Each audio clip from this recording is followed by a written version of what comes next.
My name is Suzi Analogue. I'm a producer, songwriter, creator of Never Normal Records, former professor at UNC Chapel Hill Music Department, and a lot of things with PRO in front.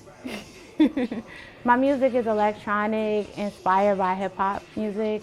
It's stuff to make you move to, whether you move your body or your mind, whichever works for you. It's a lot of movement to my music. Yeah, since I started with music, I've always been intergenre. I've always collaborated and really experimented with everything that was just right in front of me, from club music to gospel music to hip hop music, rap, jazz music, anything that was right in front of me. I also performed all throughout my life ever since I was a kid. So it's really nothing for me to sample, basically, just like a beat maker does, and I'm a producer, so sample from the different cultures that are just within my purview. So because of that, I've just been able to connect with so many dope artists just from being around in my earliest days of putting music out. I was in Philadelphia, so we had Clip Mode with Knowledge, Mind Design, Devin Who. That's just a collective of like-minded beat makers. We love the same type of sounds, and we really made a stamp with how we were releasing music, how we were also platforming our community, and it just snowballs into community from there. Anyone from Jalen to Jungle Pussy to Blue to King Bread to Nappy Nappa to Heavy to, it's so many, Queens of Light, it's so many artists, even artists throughout the continent of Africa I've collaborated with on my label Never Normal Records. Because of all this, I started a label 10 years ago, actually 2014. This year is the 10th anniversary of Never Normal, and I just love sound. I'm not about genres. Like, I love sound. I know sound. I know hip hop. I know electronic. I know dance. I grew up with it. It's my culture. I just make it and play it. What I look for when I'm looking to collaborate with people is a sense of soulfulness. Soulfulness just has to be there, and soul is just this inherent feeling of just life. Is the person connecting with it through their own life force, connecting through the sound, whether it's the beat, whether it's the loop, are they connected with it, and understanding the spirit and the character that comes out of that. I know that's a little esoteric to say, but I look for soul, you know? The way that people can captivate soul with lyricism or even tonality in their voice, the way that they emphasize their beats, it has to have this original type of soulfulness to it that inspires me. At the time I started Never Normal, I was so anthropological. I was thinking first of all, I'm taking the 6 train from the Bronx. Shout out the Bronx, BX. My dad's from the Bronx, and I had moved to New York, and I was like, all right, I'm taking the train to Brooklyn every day or the city every day. And I had a lot of time to think, how come I haven't started a label? How come I don't know any other femme identifying person started a label? How come? And I just kept saying how come so much that I decided to do it myself. And also as a way to create archives and to catalog the culture that I was experiencing firsthand, which was happening so fast around me. I had already done global music releases at this point that I started Never Normal, as well as music with people like Toki Master, which we did a whole release for Toyota Scion called Boom, that we just finally re-released on platforms this year, so check that out. But yeah, I had so much experience that I just realized that's what the experience was prepping me for. To share archives and share the music from my culture. What else was I doing anyway? I wasn't making music for the corporations. I wasn't making music just for clout, and I never will and never have been, ever, period. What else could I say? I had been making tapes since I was 8 years old.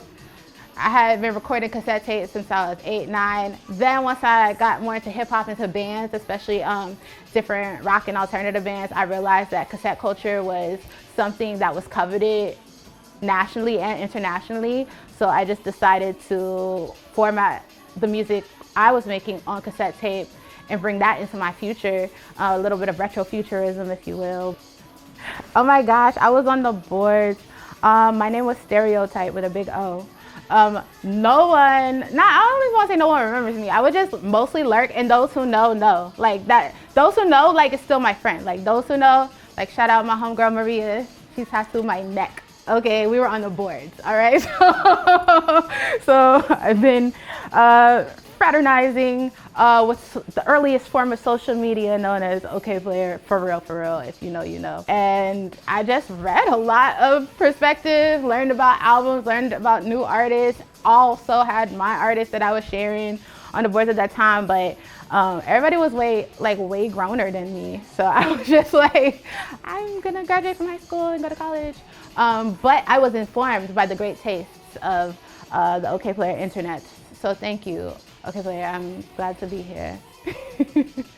There is a misinterpretation that electronic music is not and has not been invented by Black people, which is totally erroneous. Techno and house music were invented by Black and brown people, especially house music, throughout the 80s into the 90s, post-disco.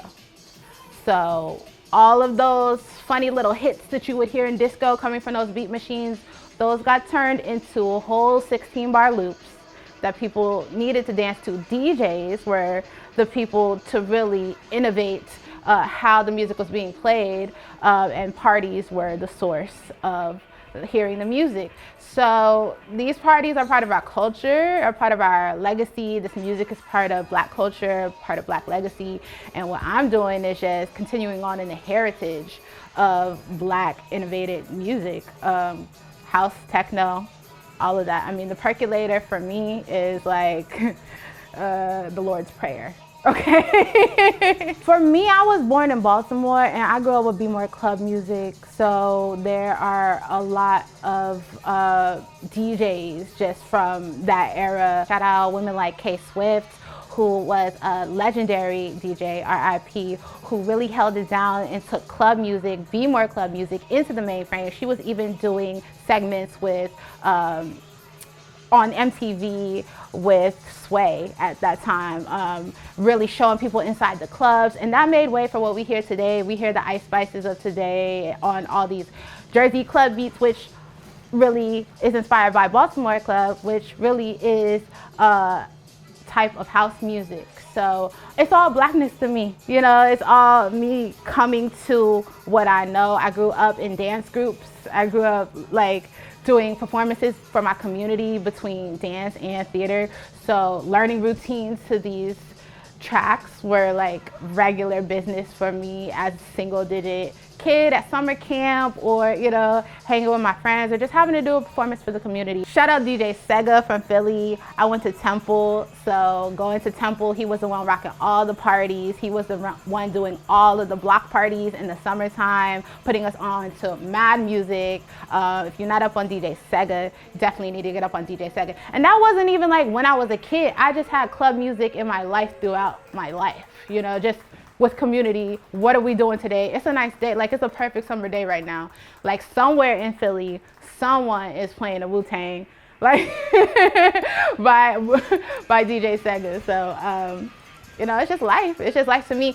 But also, I got into just beat making overall. I was listening to a lot of underground music, and that included hip hop music as well. So that got wild, because once I started listening to like Cold Flow and like a lot of other like underground rap, to me it was just all raw. Like, and I've always aimed to just touch on that rawness myself as an artist. My current project that's out now is called ONEZ, on tape, very analog with it. It's on cassettes, on the money green, because it's from ONEZ.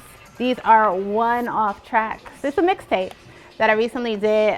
We have everybody on it from Blue to King Britt, Jay Lynn, who has been really killing it out the footwork scene, which is a derivative of house music from the Midwest. Innovate, Nappy Nappa from DC. So it's a little piece of memorabilia, a snapshot of my real life. ONEZ, have everything on here from tracks you could really shake to tracks that you could just throw on, nod your head to, especially with me in blue, as well as even ambient selections.